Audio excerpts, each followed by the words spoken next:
Tayo, blessed na blessed tayo nung panahon natin. Bakit, Dok? Nakapaglaro tayo sa kalsada eh. Totoo, hindi? Tumbang preso, patintero, loksong baka, Chinese garter, piko, agawang base, tagu-taguan. Tama? O ngayon, Dok, kung nakapaglaro tayo sa kalsada, anong koneksyon? Ito ang koneksyon. During those times, pinagpawisan tayo. Naarawan tayo. Nakapag-ehersisyo tayo. At higit sa lahat, nagkaroon tayo ng maraming kaibigan. Tama?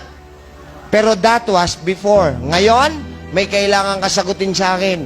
Bakit sa mga anak at apo nyo ngayon, sa loob lang ng tahanan nyo, radiation ng gadgets at cellphone ang kaharap ilang oras araw-araw?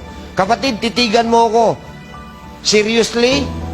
You are killing your own kids.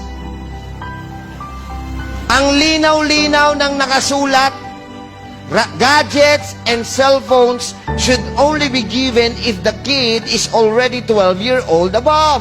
Why? Meron na silang immune system to protect them. My goodness, anak at apo mo, 3 taong gulang pa lang naka-cellphone na. Nag-iisip ka ba? Ha? Nasa tamang pag-iisip ka bang magulang ka? You are killing them! 3 taong gulang naka-cellphone? For what? Ang tatamad nyo kasi mag-alaga!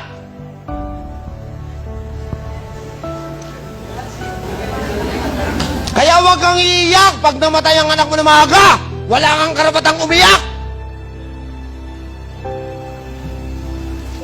Oh, debate? Ano nga?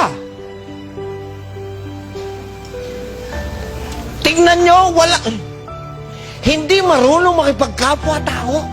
Bakit? Walang kaibigan eh. Ang kalaro, virtual. Bigyan ko kayo ng psychological exam assignment para malaman mo kung totoong mapagmahal na magulang ka. Gusto matutunan? 20 seconds lang to, pero gagawin mo to, dapat mag-isa ka lang, wala kang ibang kasama. Okay? Sa bahay mo, kahit saang place, wag lang sa CR, either sala, or sa kwarto mo, upo ka, 20 seconds lang. Pag-upo mo, pipikit mo yung mata mo and you will start to imagine. Anong i-imagine mo? Karga-karga mo ang pinakamamahal mong anak na nag-aagaw buhay.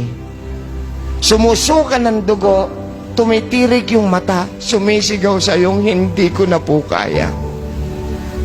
Kapag kaya mong ipikit ang mata mo ng more than 30 seconds, kapatid, wala kang babaguhin sa ginagawa mo sa anak mo ngayon.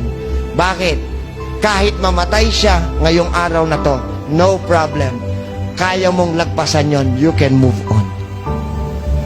Pero kung ayaw mong ituloy yung ganong klase ng imagination, uy, taka lang, ayoko. Hindi mo pa kaya.